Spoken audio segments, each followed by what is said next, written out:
Hi hello மக்களே, எல்லோரும் எப்படி இருக்கீங்க? Welcome back to my channel. எல்லோரும் நல்லா இருக்கீங்களா? நல்லா இருக்கீங்கன்னு நம்புகிறேன். இன்னும் ஒரு வாரத்தில் புரட்டாசி முடிய போகுது இல்லையா? ஆல்ரெடி எல்லோரும் தளிகை படையலெல்லாம் போட்டிருப்பீங்க. நான் 3வது வாரம் தான் செஞ்சேன். அதுக்கான வீடியோ தான் இது. எல்லோரும் ஒவ்வொரு மாதிரி தளியல் வைப்பாங்க. நான் எப்படி வைக்குவேங்கிறதுக்கான வீடியோ தான் இது. ஹோப் இந்த வீடியோவில் ஏதாவது ஒரு தகவல் உங்களுக்கு யூஸ்ஃபுல்லாக இருக்கும்னு நான் நினைக்கிறேன்.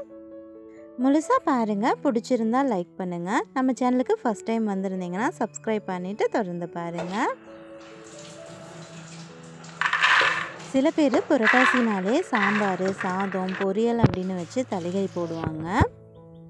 ஆனால் சில பேர் வெரைட்டி ரைஸு, சுண்டல், வடை அந்த மாதிரி வச்சு தளியல் போடுவாங்க.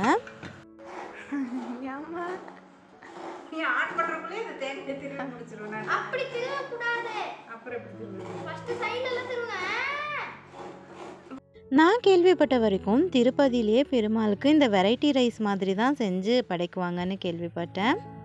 அதுலேயும் ஸ்பெசிஃபிக்காக என்னென்ன செய்வாங்கன்னு சில பேர்த்துக்கிட்ட விசாரித்தேன், கூகுளெல்லாம் தேடி பார்த்தேன். அதுக்கப்புறம் தான் நான் இந்த மாதிரி செய்ய ஆரம்பித்தேன். அதை நான் கட் பண்ணிடுறேன். வழக்கமாக 5 சனிக்கிழமை இருந்தால் 4வது சனிக்கிழமை தளியல் போட்டுட்டு 5வது சனிக்கிழமை கோயிலுக்கு போயிட்டு வருவோம். இந்த மாதம் 4 சனிக்கிழமை தான் இருக்குன்றனால 3வது சனிக்கிழமை தளியல் போட்டுட்டு 4வது சனிக்கிழமை கோயிலுக்கு போகலான்னு முடிவு பண்ணோம்.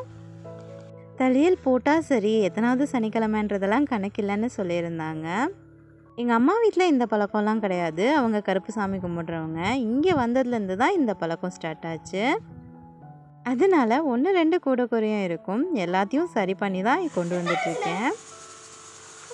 அம்மா வீட்டில் இருந்த வரைக்கும் புரட்டாசின்னு ஒன்று பிடிக்குவாங்க, நான்வெஜ் சாப்பிட மாட்டாங்கன்னு கூட தெரியாது.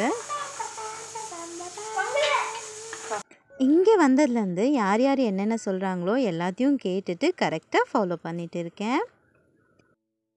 நான் இன்றைக்கான தளியலுக்கு என்னென்ன செஞ்சுருக்கேன் அப்படின்னா, புளியோதரை, லெமன் சாப்பாடு, தயிர் சாப்பாடு, தேங்காய் சாப்பாடு, சுண்டல், பாயாசம், வடை வந்துட்டு உளுந்தில் தான் செய்வாங்க, மிளகு வடைன்னு.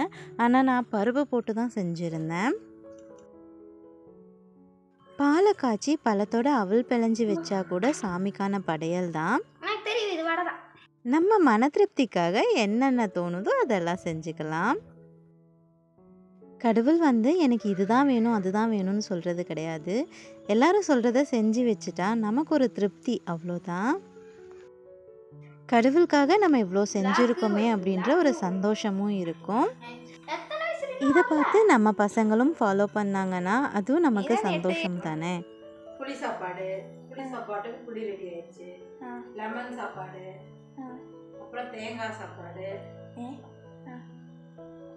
தயிர் சாப்பாடு, சுண்டல், புளி சாப்பாடு, அதான் முதல்ல சரியாச்சு. இதெல்லாம் பண்ணுவோம். சுண்டலுக்கு ரெடி ஆயிடுச்சு. வடை, புளி சாப்பாடு, வடை. ஐயோ இல்ல கஞ்சிக்கு உளுந்தம். அது என்ன பருப்பு? என்ன பருப்புன்னு தெரியாது. ஐயோ என்னமோ சொல்லுவாங்கனே.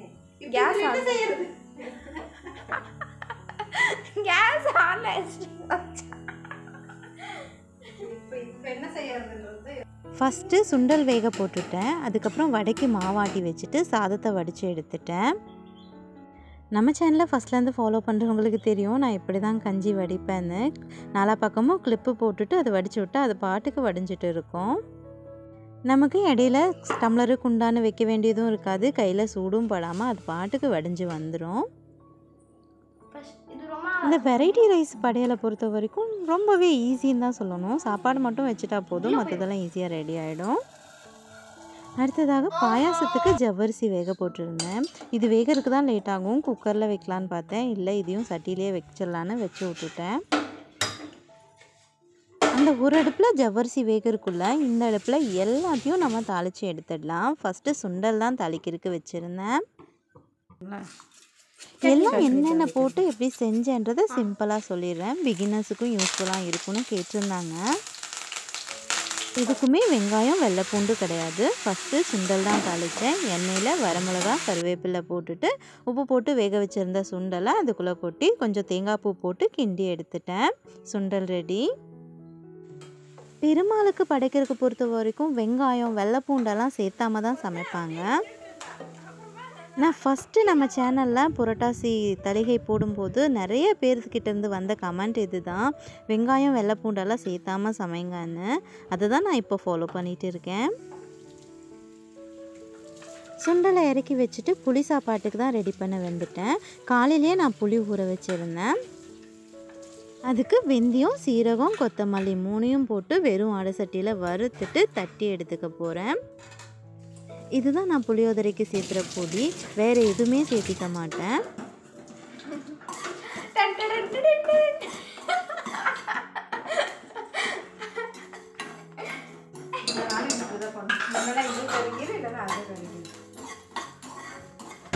சில நேரம் சமையல் இப்படி தான் இருக்கும். 2 அடுப்புலையும் வச்சிட்டோம்னா அறக்க பறக்க செய்யும்போது 2 கைக்கும் வேலை கொடுத்து சாகசமெல்லாம் பண்ண வேண்டியதாக இருக்கும்.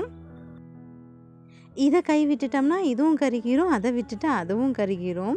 கேஸ் எரியிறது கூட தெரியாமல் வேலை பார்த்துட்டு இருக்கேன். அந்த டைமில் கரண்ட் இருக்காதனால மிக்ஸி ஜாரில் சேர்த்து அரைக்கல, நான் கல்லில் தான் போட்டு தட்டியிருந்தேன். நம்ம ஏதாவது செய்ய ஆரம்பித்தோம்னா கரண்ட் வேலையை ஃபஸ்ட்டு செஞ்சு முடிச்சிடணும். எப்போ கரண்ட்டு போகும் எப்போ வரும்னு சொல்ல முடியாது.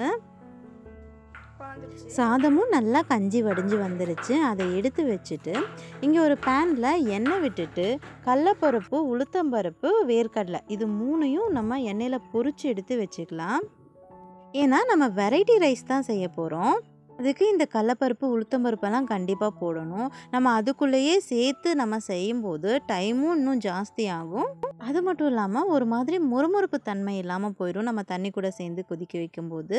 இப்படி நம்ம பொரிச்சு எடுத்து வச்சுட்டு கடைசியில் நம்ம சேர்த்துனோம்னா அந்த முறுமுறுப்பு தன்மையோட டேஸ்ட்டும் சூப்பராக இருக்கும். ட்ரை பண்ணி பாருங்கள்.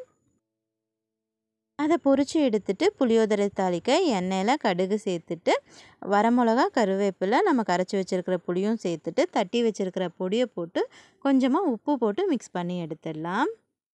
நான் சாதத்துக்கு உப்பு போட்டு தான் வேக வச்சுருக்கேன். அதனால் இந்த தண்ணிக்கு ஏற்ற மாதிரி கொஞ்சமாக உப்பு போட்டால் நம்மளுக்கு போதும். சாதத்துக்கு உப்பு போடலைன்னா இங்கே உப்பு கொஞ்சம் ஜாஸ்தியாக போட வேண்டியது இருக்கும். எல்லாம் முடிச்சுட்டு சாப்பாடையும் போட்டு கிண்டிட்டு இந்த வேர்க்கடலை கடலைப்பருப்பை வறுத்து வச்சுருந்ததை உள்ளே போட்டு கிண்டிட்டோம்னா ரெடி ஆகிடும். அதை எடுத்து வச்சுட்டு அடுத்தது லெமன் சாப்பாடு செய்ய ரெடி ஆகிட்டேன். லெமன் சாப்பாட்டுக்கும் அதே தான், எண்ணெய் கடுகு வரமிளகா கருவேப்பிலை தாளிச்சிட்டு லெமனை ஊற்றி கொஞ்சமாக உப்பு மஞ்சத்தூள் போட்டு சாதத்தை கொட்டி மிக்ஸ் பண்ணியாச்சு. இத்தனையும் செஞ்சு முடிச்சாச்சு. ஆனாலும் அந்த சைடு ஜவ்வரிசி வெந்த பாடு இல்லை, இன்னும் வெந்துட்டே தான் இருக்குது.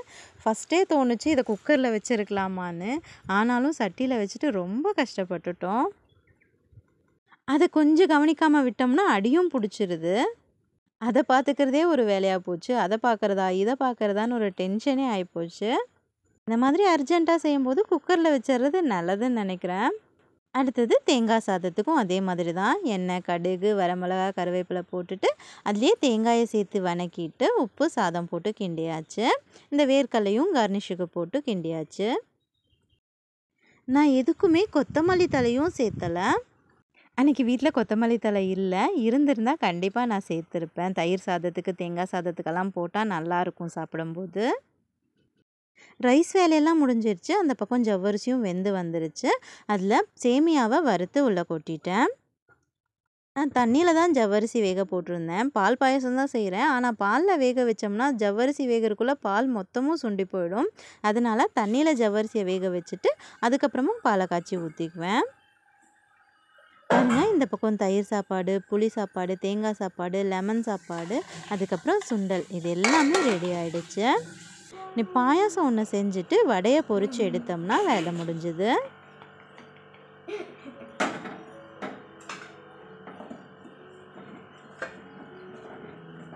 பாயாசத்துக்கும் எல்லாம் வெந்து வந்துருச்சு. நெய்யில் முந்திரி திராட்சையை தாளித்து கொட்டிட்டா பாயாசமும் முடிஞ்சுது. இதுக்குள்ளேயே ரொம்ப டயர்டான மாதிரி ஆயிடுச்சு. அதுவும் புடவையை கட்டி வேலை செய்கிறது ரொம்பவே கஷ்டமாக தான் இருக்குது. காலையில் சாப்பாடும் எதுவுமே சாப்பிடாமல் செய்கிறனால ரொம்பவே டயர்டாகிடுச்சு.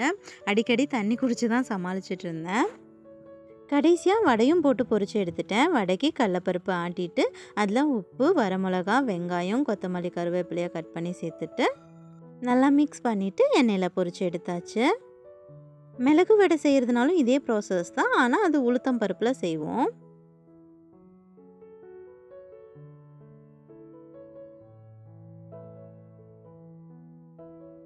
எல்லாம் சமைச்சு முடிச்சுட்டு வடைக்கும் ஒரு ஈடு போட்டு விட்டுட்டு வாழலை பொரிக்கிறதுக்காக வந்துட்டேன் தோட்டத்துக்கு. 2-3 நாளாக காற்றடிச்சனால எல்லா வாழலையுமே கிழிஞ்ச மாதிரி ஆயிடுச்சு. அதனால் தேடி தேடி பறிச்சிட்டு இருந்தேன். ஒரு சிங்கிள் மட்டும் பொரிக்கக்கூடாதுன்னு சொல்லுவாங்க. அதனால் ஒரு 3 வாழலையாக சேர்த்து பறித்து எடுத்துகிட்டு வந்துட்டு இருந்தேன். இந்த 4 மாதத்தில் அன்னைக்கு ஒரு நாள் மட்டும்தான் முழு நாளும் வெயில் அடிச்சிருக்கு. மற்றபடி மழையே தான் இருந்தது. ஆனால் அந்த வெயிலுமே ரொம்ப காட்டமாக இருந்துச்சு. வெயிலுக்கு வரவே முடியாத அளவுக்கு. மழை வருமோன்னு பயந்துட்டு சின்ன கோலமாக போட்டிருந்தோம். இங்கே பாருங்கள், நான் வடையை போட்டு விட்டுட்டு போயிருந்தேன். கரணே அதெல்லாம் திருப்பி போட்டு எடுத்தும் வச்சிட்டான். கிச்சன் வேலையெல்லாம் நம்ம விட்டுட்டு போகணுன்னா சொல்லணுன்னே இல்லை. அவனே பார்த்தா அவனே செஞ்சு எடுத்துடுவான். சிம்மில் தான் வச்சுட்டு போயிருந்தேன். அதை மீடியமில் வச்சு வேக வச்சு எடுத்து வச்சுருக்கான். எல்லாம் முடிஞ்சு நீ சாமி கும்பிட்லான்னு வந்துட்டேன். சாமி ரூம்குள்ளே நான் சாமி கும்பிட மாட்டேன். ஹாலில் தான் பெருமாள் வச்சு கும்பிடுவேன். சாமி ரூம்குள்ளே வச்சா படையல் போட்டு சாமி கும்பிட்றது கொஞ்சம் கஷ்டமாக இருக்கும். அப்புறம் எறும்பெல்லாம் வந்துருச்சுன்னா இன்னும் கஷ்டம்தான். ப்ராப்பராக செஞ்சேனா அப்படின்னு கேட்டால் எனக்கு தெரியாது. ஆனால் முழு மன திருப்தியோடு செஞ்சுருக்கேன். காலையிலேருந்து சாப்பிடாம விரதம் இருந்து பெருமாளுக்கு தேவையானது எல்லாத்தையும் பார்த்து பார்த்து சுத்தமாக சமைச்சிருக்கேன்ற ஒரு மன திருப்தி.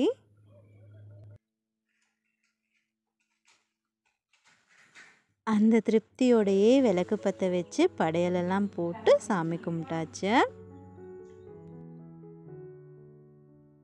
இதெல்லாம் செஞ்சு முடிச்சு சாமி கும்பிட்றதுக்கு 12 மணி ஆகிப்போச்சு.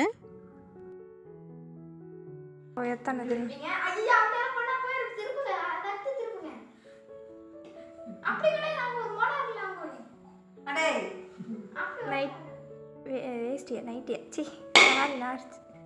1 2 3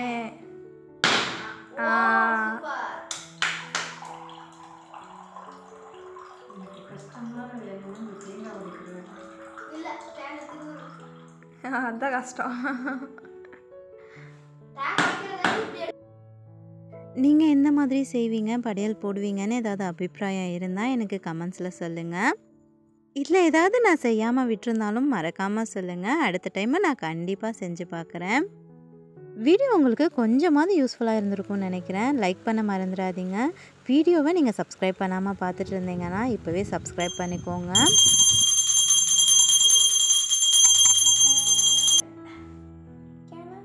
என்ன பண்ணணும்? பின்னாடி பிச்சு விடணும். பின்னாடி பிச்சு விடணுமா? அது பின்னாடி தானே. ஓகே அச்சா தள்ளி வச்சுக்கலாம். சூடு மேலே வந்துடும்.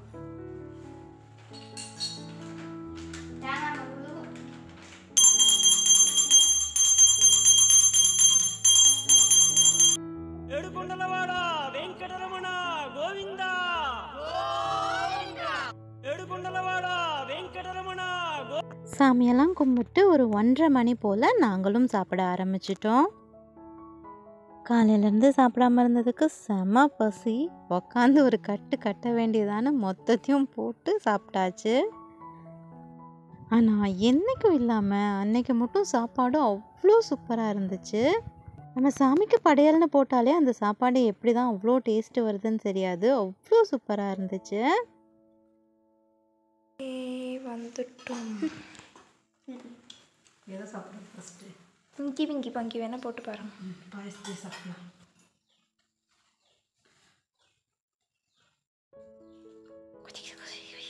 அப்படியெல்லாம் கரெக்டாக இருக்குது. சாப்பாடு சூப்பராக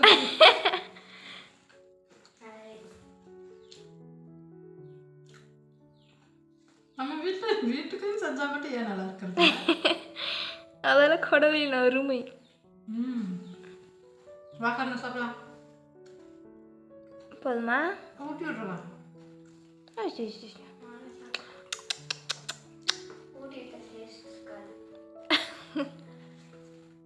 சாப்பிட்டு பார்க்கலாம். டிப்பிங் டிப்பிங் தனியாக சாப்பிட்டு பார்க்கலாம். சூப்பராக இருக்கு. மற்ற நாளெல்லாம் சரியாக வர மாட்டேங்குது.